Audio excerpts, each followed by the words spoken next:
So much, Apostle. Good night to everyone. Greetings to you once again. Hallelujah. We're right in the midst of what God has called us for in this season. He's addressing our foundation. He's addressing the foundation of the nations of the earth. And it's a good place, a good time. It's a good involvement. And I want you to know that you're going to reap rewards from it. I just sat down there and I was saying, God, you know, when you begin to address foundation, it's that you want to build something more for us. I look at our theme and I saw, builders of a new foundation. And the Lord began to speak some stuff to me that sometimes our foundation needs to be addressed at times. I have been involved in construction to a fair measure. And after a season of a house being erected, because of earth activities, the foundation after a while can become affected negatively with cracks and stuff. And the crack in the foundation, it happens, it might be very minute, as Ella Hearn spoke about whether the 8 inches shift in Japan or so and affected us on this side. The crack in the foundation might be small, but as it goes higher up on the wall, you're going to see a bigger crack. And God began to say to me that sometimes we need to really address our foundation, the truth. But there are others that have come with different needs at times. You may have that need to address your foundation, but he said to is builders of a new foundation. God said this. He said, listen, I want you to know that some people are going to address the foundation, but I want you to know sometimes you're going to shift and build another foundation.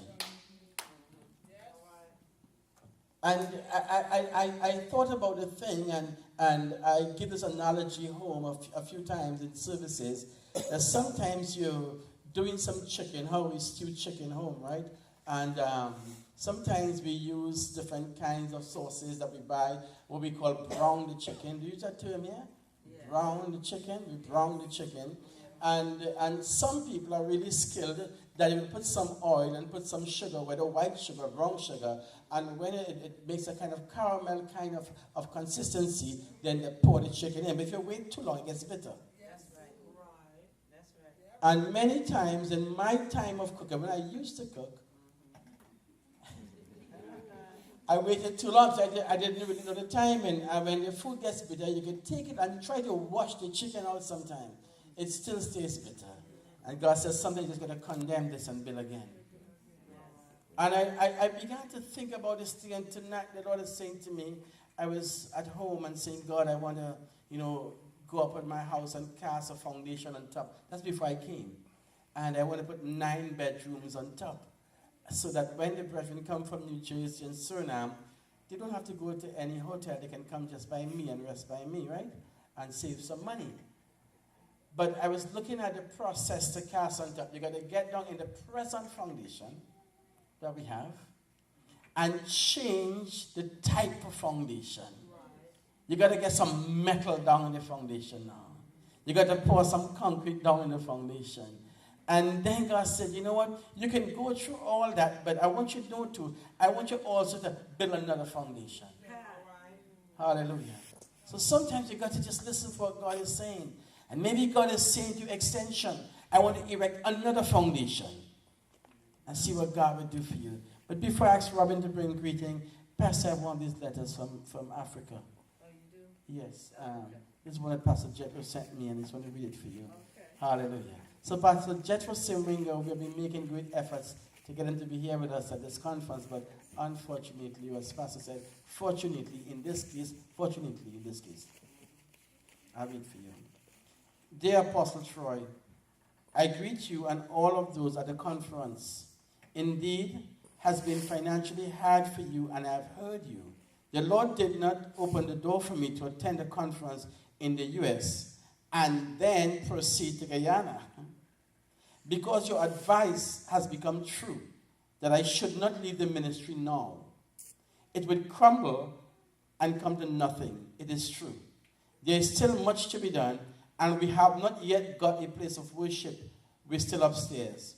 We have now opened the church account with bank and prepared the ministry constitution to meet government requirements.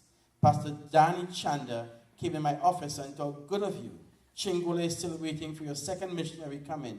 May the good Lord honor and establish you at the conference and bless the conference, Pastor Jethro. So it seems as though he was going to come, and if he had come, as I recall now, he was going to go to Guyana for 1 year. And God had to stop him. God had to stop him. So again, let God build us and help us. So I'm so honored to have my biggest daughter with me.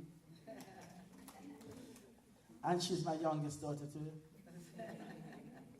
And I'm so happy she can come and honor the Lord with the gifts and talents that God has given to her. And I want you to keep in your prayer for me, please. Hallelujah. So she has been to England on many, many occasions to pray and fast. And this is her first ministerial trip. And she's really excited to come. As I said to you before, she said, Daddy, I want to go to Africa with you. And she wants to go to India next year too. So keep her in your prayer. So I give you Robin, Cabral. Thank you, Lord. Hallelujah. I just want to thank God for this first convention. It is indeed a blessing to be here, and it has been a blessing so far. Each day, each night, there's something new, and you could never expect what the Lord will do. But it has indeed been a blessing, even in song and monologue, narration. My sister Emma, I just want to thank God again for the opportunity, and I know He will continue to do mighty things in this convention. And keep your hearts open. You will be blessed for sure. And I just want to encourage you tonight.